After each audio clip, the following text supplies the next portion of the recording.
The Mac Pro is Apple's most expensive product, with a price tag of up to $54,000. And fun fact, this is actually more expensive than the performance model Tesla Model 3, which costs $51,000. You could of course argue that the Mac Pro can make you that money back, whereas the Tesla cannot, which is true.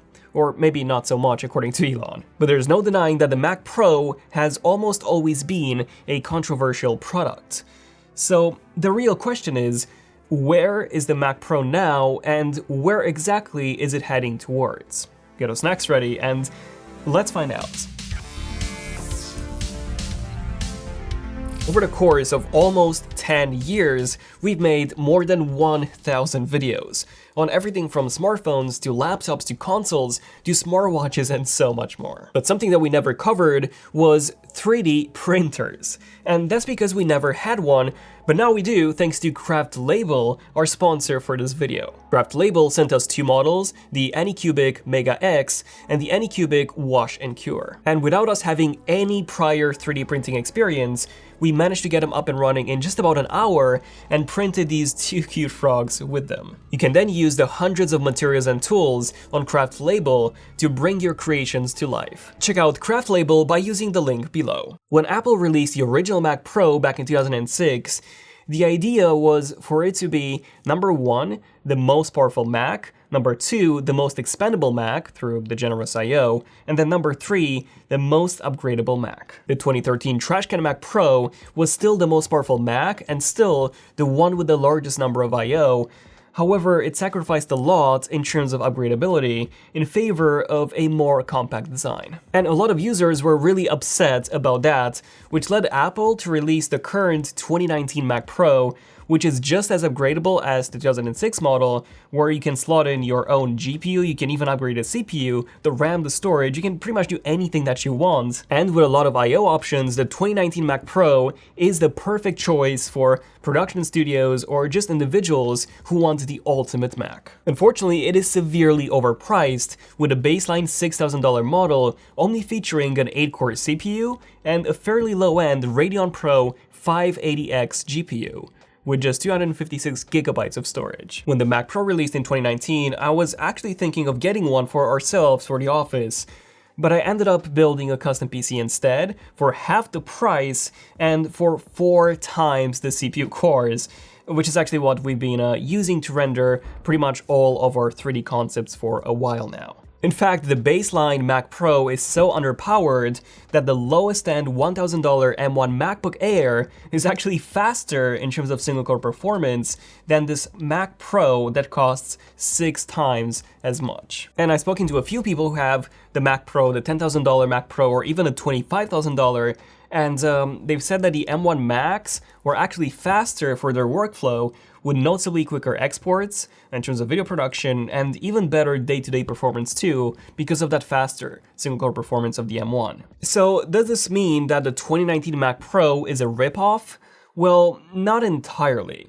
You see, the reason why the M1 Macs are so fast is because they have newer H.265 hardware encoders, whereas the Mac Pro is still using the older ones found in the T2 chip.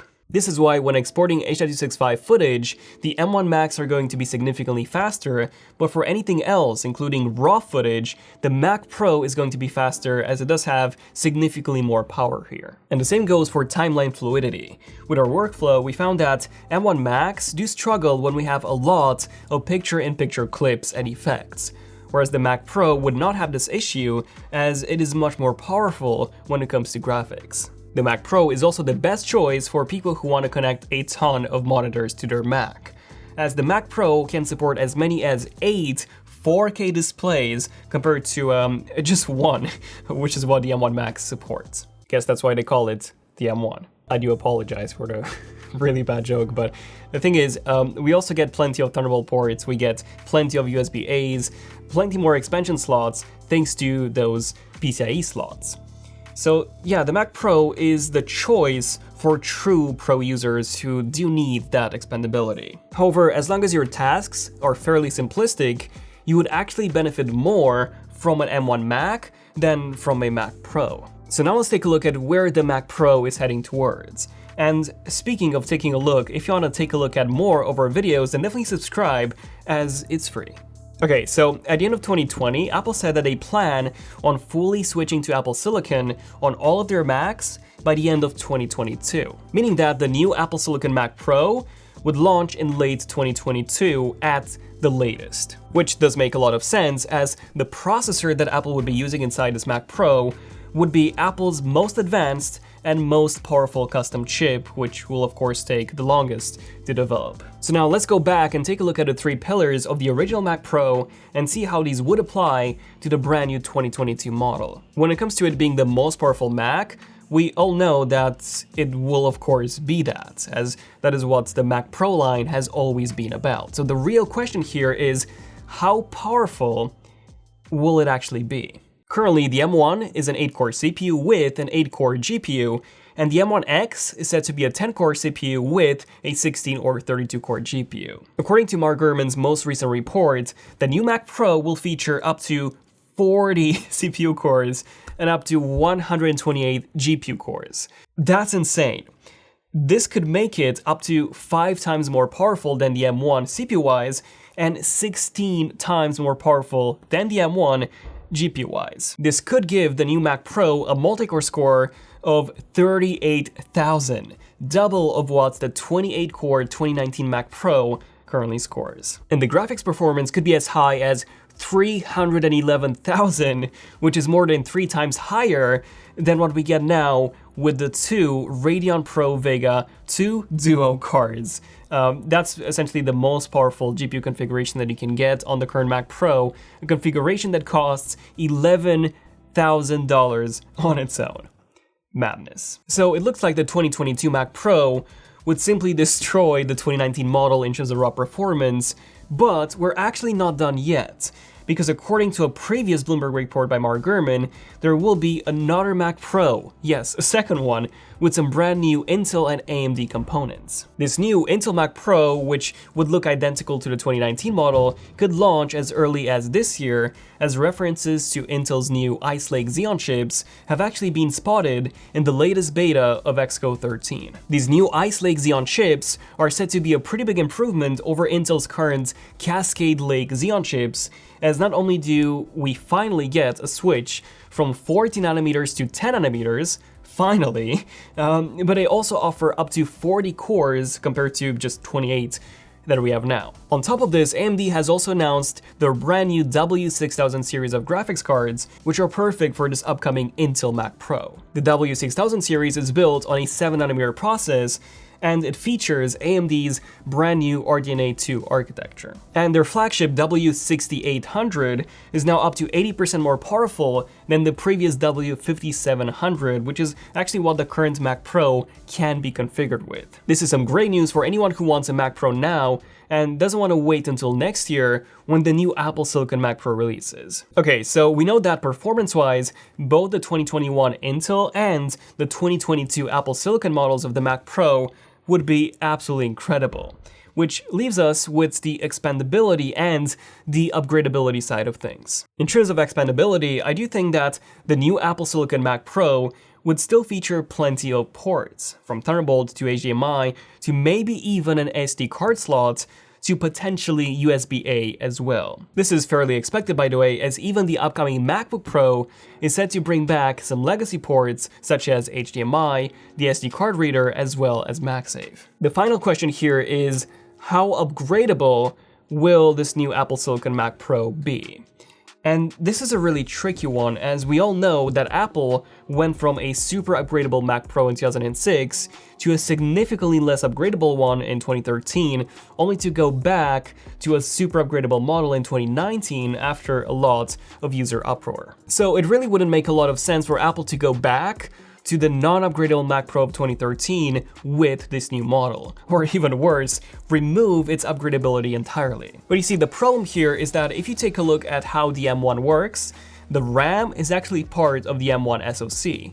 The GPU is also part of it, as this way the CPU can quickly access the memory and the graphics, and therefore be significantly faster than if the GPU would have been connected via PCIe, for example. Which makes me think that this is exactly how the new processor inside the new Mac Pro is going to work like. A standard M2 or M3 architecture, but with significantly more CPU cores, more GPU cores, and of course, more memory. The only problem here is that the CPU side of the chip will need to be 5 times larger physically, while the GPU side will need to be 16 times larger.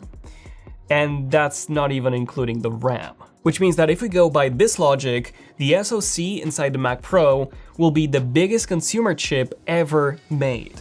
And not only that, but it would also require a gigantic heatsink. And the bigger a chip is, the higher the chance of it having a defect during manufacturing, and the more expensive the manufacturing of that chip will be, and of course, the more expensive that chip will be in the end. This is why Intel's Xeon and AMD's Threadripper and EPYC processors are so insanely expensive, because the yield rate on these is very, very low. Therefore, I believe that it will make more sense for Apple to have a dedicated GPU soldered onto the logic board instead. Yes, this will completely kill off all the upgradability, but at least it will offer us the best possible performance that we could ever have in a Mac, at least until the new model is out. I was initially thinking, by the way, that maybe Apple could sell some first-party GPUs and RAM modules, something like that you could just slot into this new machine, but even that would go against everything that they've said with the M1. The fact that these components were soldered and as close to the CPU as possible is what made the M1 so fast, and I really do not see this changing. But the good news is that I do not see Apple discontinuing the Intel model for quite some time. You see, when Apple said that they were planning on transitioning all Macs to Apple Silicon by 2022, I'm pretty sure that what they actually meant was that every Mac would have an Apple Silicon model, and that they eventually would, of course, only have Apple Silicon Macs, but they haven't really given us a timeline for that. That's how I am interpreting that message. And because of the lost upgradability and the fact that the Pro industry might still require an AMD GPU or even an Intel CPU for a few more years, this is why I do see Apple still selling the Intel Mac Pro for a few more years down the line. Speaking of upgradability, according to Mark Gurman, there will be 2 different configurations of this new Mac Pro. A 20-core option, and then a 40-core CPU option, which is the one that I mentioned before. Now, the 20-core option is set to offer a 64-core GPU, while the 40-core is set to offer a 128-core GPU. It is not yet clear if you would be able to get a 40-core CPU with a lower-end 64-core GPU or not. But anyways, the fact that Apple is giving us some options at checkout, like some sort of configuration options, it's still better than what we got with the M1 models, because with the M1s, we could only pick the RAM, and we really didn't have any choice in terms of the actual CPU and the actual GPU, unless of course you got a MacBook Air, but even that was just the same GPU with 1 core disabled. So this is how I see the upgradability being with the new Mac Pro. I don't really see it going any further than this. And finally, I want to talk about some potential design choices. Mark Gurman said that a new Apple Silicon Mac Pro would be about half the size of the current model, with mostly an aluminum design. He did say that it could invoke some nostalgia for the Power Mac G4 Cube. And the fact that he said mostly aluminum makes me think that we might actually see a design that uses glass or plexiglass to give this new Mac Pro an even more premium and elegant look. Jon Prosser actually shared some renders of this alleged Mac Pro a few months ago, which were based off of photos that he had seen. And I gotta say, even though his render doesn't have any glass, it does still resemble the Power Mac G4 Cube quite a lot. So I do see Apple going for a design like this, or at least something that looks very, very similar. So at the end of the day, Apple had to pick between delivering the ultimate performance and delivering the ultimate upgradability. And it seems that, at least from the leaks, they've decided to go with the performance option, which I'm fully on board with. I do hope that the switch to Apple Silicon plus this more enclosed, non-upgradable design means that the price will also be dropped considerably, as I for one would love for us to get an Apple Silicon Mac Pro should it be more affordable. But let me know in the comments your thoughts on this new Mac Pro. Would you actually get a Mac Pro? I think that's the biggest question, or are you just watching this video because of, I don't know, curiosity of what Apple might do next? So let me know in the comments, and definitely subscribe if you want to see more interesting tech videos like this one hopefully was. I'm Daniel, this is Zen of Tech, and I'll see you guys in the next one. Zen of Tech, signing out. Cheers.